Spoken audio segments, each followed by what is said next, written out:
लोग आते थे, नालते भी दे के जाते थे, गालियाँ भी देते थे। आंटी को इसने बोला था कि मैं ना तुझे गोलियाँ मार दूँगा। 1 मिनट का भरोसा नहीं था कि इस थाने वालों ने मेरा मसला हल करना है। मैं उधर गया हूँ तो मुझे गेट से थप्पड़ मार के अंदर ले गए। उनके साथ एक एंकर था कोई, पुलिस वालों के सामने अगला के धमकी दे रहा है। हमजा शफकात डीसी साहब का मैं खास तौर पे शुक्रिया अदा करना चाहता हूँ। मेरा दिल टूटा कि यार इतने करने के बावजूद भी अगर मेरे साथ ये है। आप क्या इस्लामाबाद छोड़ के जा रहे हैं? पाकिस्तान के अंदर टैलेंट की कदर नहीं है, वाकई में ये बात सच है। टैलेंट का क्या फायदा मेरा, फिर मेरे को नहीं करना ये काम। आज के बाद मैं ये काम बंद करता हूँ। Golden man of Islamabad. Karachi से इस्लामाबाद रोज़ी रोटी की तलाश में आने वाले मोहम्मद एहसान को ये नाम साबिक डिप्टी कमिश्नर हमजा शफकात ने दिया।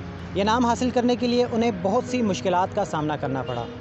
आज से तकरीबन 1 साल पहले जब वो F7 के इसी चौक में आकर मुजस्मा बनकर अपनी रोज़ी रोटी कमा रहे थे तो कुछ पुलिस एहलकारों ने इन्हें वहाँ से भगा दिया। ये इजाज़तनामा लेने के लिए करीबी पुलिस स्टेशन गए मगर वहाँ से इन्हें कोई रिलीफ़ नहीं मिला।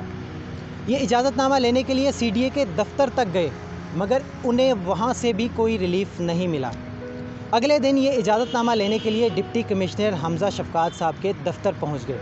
वहाँ पर हमजा शफकात साहब तो मौजूद नहीं थे, लेकिन उनके अमले ने इनके साथ अच्छा बर्ताव नहीं किया और इनकी एप्लीकेशन फाड़ कर फेंक दी और इन्हें ये कहकर भेज दिया कि आप एक जुर्म कर रहे हैं। तब तक ये मामला हमजा शफकात के इल्म में नहीं था। इनका एक मैसेज हमने रिकॉर्ड किया, अपने पेज पर चलाया। इस्लामाबाद के लोगों ने इनके लिए आवाज़ बुलंद की और वो मैसेज हमजा शफकात साहब के पास पहुंच गया। हमजा शफकात ने नोटिस लिया, इनको अपने दफ्तर बुलाया और इन्हें परमिशन के साथ साथ गोल्डन मैन ऑफ इस्लामाबाद का लक़ब भी दिया। अब हमजा शफकात साहब डिप्टी कमिश्नर इस्लामाबाद नहीं रहे और उनकी यहाँ से ट्रांसफ़र होने के चंद दिन बाद दोबारा मोहम्मद एहसान एक मुश्किल में आ गए। इन्हें दोबारा कुछ लोगों ने आके तंग किया, कुछ पुलिस एहलकारों ने इनको तशद्दुद का निशाना भी बनाया।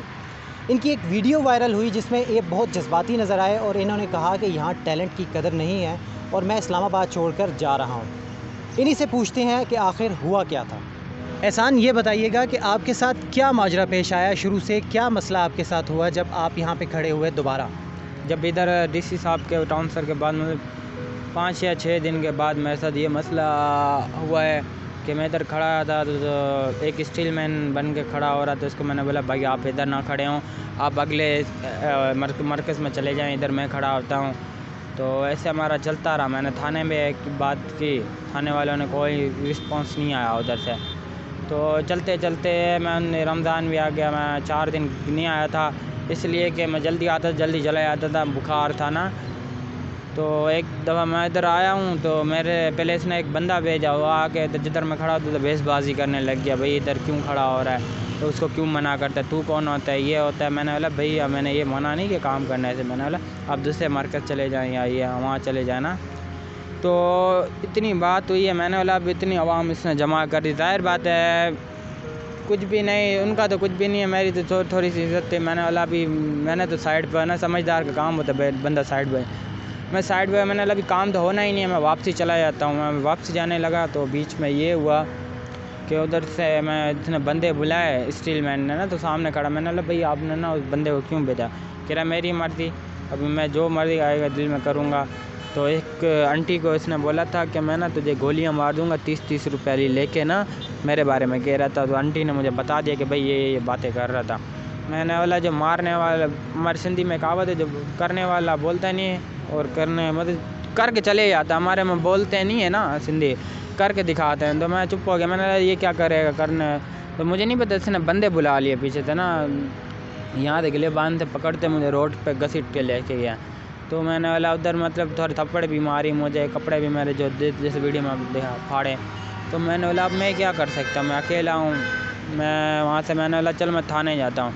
मुझे 1 मिनट का भरोसा नहीं था कि इस थाने वालों ने मेरा मसला हल करना है। तो मैं यहाँ से SHO खुरम के पास गया था। उन्होंने पहले भी बोला था कोई मसला हो तो हमारे पास आ जाना ना।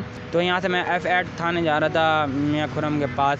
तो मैंने बोला चलो उधर जाता हूँ। तो इतनी देर में मैंने फिर दिल में आया, मैंने बोला यार अब देख तो मैं उधर जाऊँगा, थाना ये लगता है। तो मैंने इसी थाने जाता हूँ। थाने में गया, मुझे नहीं पता था कि वो 2 पुलिस वालों के साथ ये मिले हुए थे ना। तो मैं उधर गया हूँ तो मुझे गेट से थप्पड़ मार के अंदर ले गया, घूसा मारा मुझे ना उधर पेट में पेशाब भी निकल गया, सीधी बात है। तो अंदर जो पैंट थी तो मुझे पता था, ऊपर से तो मैं दूसरी पैंट पहनता हूँ। तो वापसी मैंने बोला अब मैं क्या करूँ। उनके साथ एक एंकर था कोई, वो धमकी दे आ रहा है कि भाई मैं किराए में मैं उधर होता हूँ, ये जो नहीं है प्रेस क्लब, पता नहीं क्या है वो। कौन एंकर था, कौन सा? वो इधर ही का होता है प्रेस क्लब में ना, वो उसके साथ था।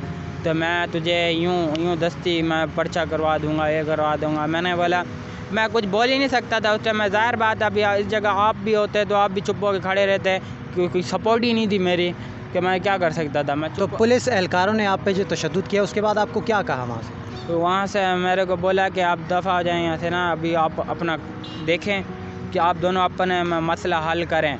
मैंने बोला अभी इतनी बार मार खाने के बाद भी मैं ऐसे मसला हल करूँ, इससे अच्छा मैं काम ना छोड़ दूँ।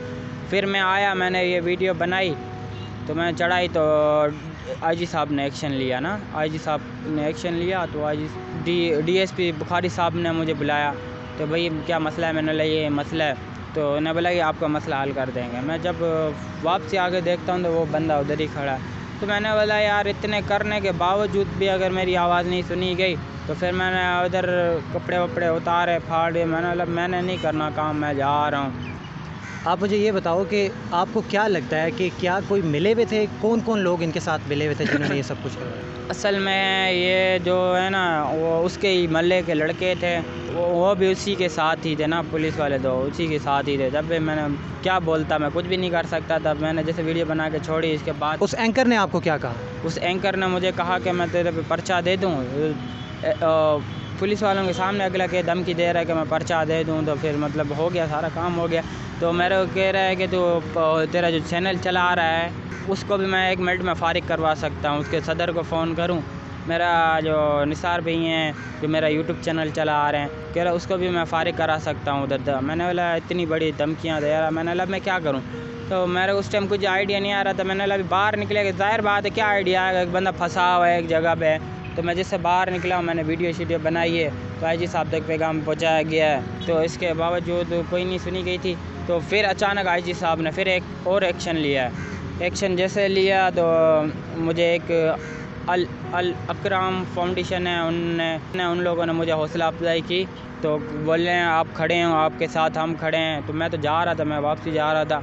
तो पाकिस्तान के अवाम का भी मैं शुक्रिया अदा करना चाहता हूँ, और डीसी साहब हमजा शफकात डीसी साहब का मैं ख़ास तौर पे शुक्रिया अदा करना चाहता हूँ, जिन्हें मुझे और मौका दिया काम करने का, और आवाम ने भी मुझे दिया। और आईजी साहब ने जब एक्शन लिया है, इसके बाद बिल्कुल अब सारा कुछ ओके हो गया। नहीं, आपकी एक वीडियो वायरल हुई जिसमें आप कह रहे थे कि मैं सब कुछ छोड़ के यहाँ से जा रहा हूँ, यहाँ टैलेंट की कदर नहीं है। तो आप क्या इस्लामाबाद छोड़ के जा रहे हैं? नहीं, पाकिस्तान के अवाम ने फिर मुझे बुलाया कि कल मैं इधर आया, तो मुझे जब बुलाया गया तो छोटे छोटे बच्चे भी आए हैं मिलने के लिए, लेडीज़ भी आई है। तो कह रही आपकी वीडियो देख के हमें बड़ा अफसोस हुआ कि क्यों आपकी कदर नहीं है, पाकिस्तान के अंदर हम कदर करेंगे।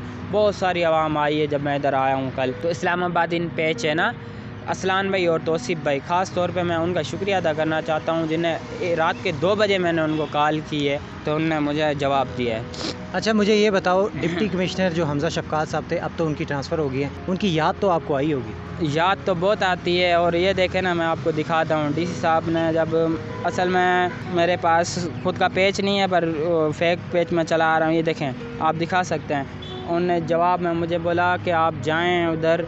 तो मैंने पढ़वाया ना भाई से, तो कह रहे हैं कि आप जाएं उधर, आपको हम इजाज़त फिर देंगे, आप टेंशन ना लें, हम आपके साथ खड़े हैं। तो मुझे बड़ी खुशी हुई कि अभी भी मेरे साथ खड़े हैं, तो फिर मैं पीछे नहीं हटना। तो आईजी साहब का भी मैं शुक्रिया अदा करना चाहता हूं, जो मतलब ऐसे छोटे मोटे कामों को खुद हैंडल करते हैं।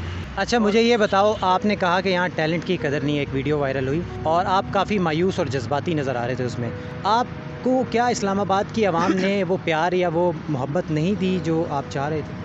नहीं, उस टाइम जब मैं खड़ा होता था तो पता है क्या, हर कोई ऐसा नहीं है। तो कुछ लोग आते थे, नालते भी दे के जाते थे, गालियाँ भी देते थे। ज़ाहिर बात है, अब एक मेहनत कर रहा हूँ मैं अपनी, किसी से मैं कोई नहीं कर रहा, अपनी जगह खड़ा हो रहा हूँ, और एक जगह में पुतला बन खड़ा हो रहा हूँ। लोग गालियाँ भी दे, आपको पता है पाकिस्तान है, मजाक तो हर कोई उड़ाता ही रहता है हर किसी के ऊपर ना, तो गालियाँ भी सहता रहा। इसके बावजूद भी मेरे साथ ये हुआ। तो फिर बंदा आप एंकर हैं, मिसाल तौर पे आपके साथ कोई बदतमीज़ी कर जाए, आपकी गलती भी ना हो, कोई मजाक ना, कोई लेना ना देना, आपको एवं कोई आगे कर जाए तो आपको दुख तो पहुँचेगा ना, बिना फालतू में आगे कोई एक गाली भी दे जाए आपको दुख पहुँचेगा ना। इस तरह मेरा दिल टूटा कि यार इतने करने के बावजूद भी अगर मेरे साथ ये हशर है तो इस्लामाबाद से मायूस होकर वापस तो नहीं जा रहे अब? नहीं, अभी तो इस्लामाबाद के अंदर ही है इंशाल्लाह। नहीं, इस्लामाबाद की आवाम से मायूस हो आप? नहीं, इस्लामाबाद के अवाम ने, आपको मैं व्हाट्सअप दिखाऊँ ना, माशाल्लाह फुल कर दिया है कि भाई आप इधर ही रहेंगे, आप कहीं नहीं जाएंगे। इस्लामाबाद के अलावा पाकिस्तान के कराची से भी मुझे आए हैं, पेशावर से भी आए हैं, बहुत सारे गिलगित से भी, बाहर मुल्क से भी व्हाट्सअप से अभी दिखाऊँ ना आपको, बाहर मुल्क में भी बंदे हैं, वो कह रहे हैं हम आपके साथ खड़े हैं, आप अकेले नहीं हैं, हम आपका साथ देंगे और आप इस्लामाबाद में ही रहेंगे इंशाअल्लाह।